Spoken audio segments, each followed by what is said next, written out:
Today is Saturday, December 2nd, 2023. I'm out here in the mid-hillside. You can see here the lower hillside and the roadway there. You can hear in the background the neighbor over there is doing some asphalt work. You can see their crew kind of. I'm up here trimming trees. You can see here the debris from these trees here.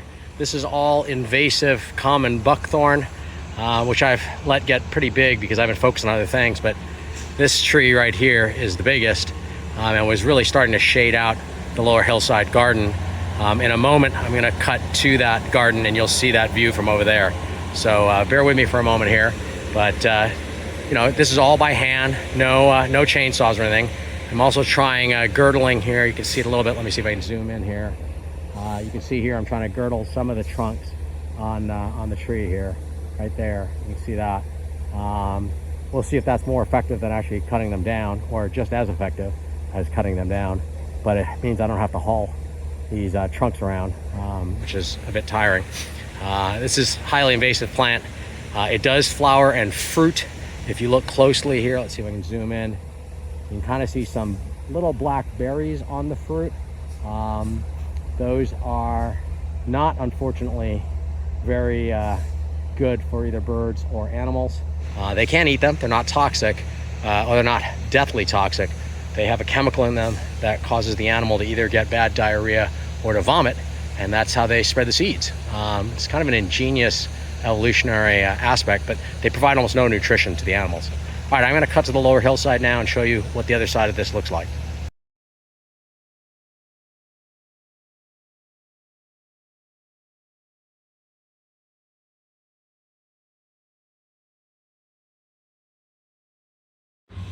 Okay, I'm on the lower hillside now. So many of you recognize it. Here's the gravel path and the fence. You can see the electric company fence and the wall.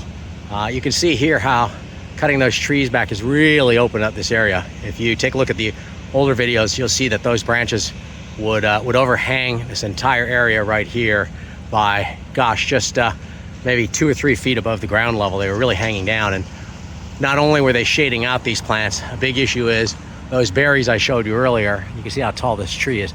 Those berries I showed you earlier drop all in this zone here, and I get literally hundreds of little seedlings every year that I've got to pull out by hand. There's I don't want to use chemicals in here as much as I can minimize it, so I pull them out by hand, but they're very hardy, they're fast growing. Even cutting this tree down will continue to get berries because these upper branches up here still have a lot of berries on them, but at least it'll reduce the number of berries, and over time maybe I can actually take that tree out and let some of the other trees come in that might be native and or at least more desirable. So that gives you an idea. And then one other thing I want to show you here, let me go around. I'm going to cut through. This time of year, it's not really a problem to step on some of the dormant plants. I'm going to show you here is, you can see here there's been a donated holiday arbor vitae.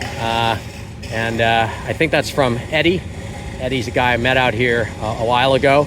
And Eddie's great-grandfather used to own this land, and he came and he and I had a great conversation about it one day, and he and I agreed that every now and then he might put a plant out here. So I think this is his. He's put it out here. If it takes, that'd be great. It is an evergreen. We'll see. Now, it's a little small right now, but over time that'll grow up and that'll be a nice plant to have there. So that's it. This is December 2nd again. This may be my last visit out here for the holiday season because it's getting colder. Today was a warm day in the high 40s, but winter's coming. It's time, and that's the way it goes. So out here on the hillside. Hope you're doing well. Oh, you can see it up here, all that greenery kind of on the ground there. That's from another buckthorn I cut down about 3 days ago. That's all its upper canopy, but it's all on the ground now. The trunk is still there. I'll have to get the trunk in the spring at some point. All right, take care.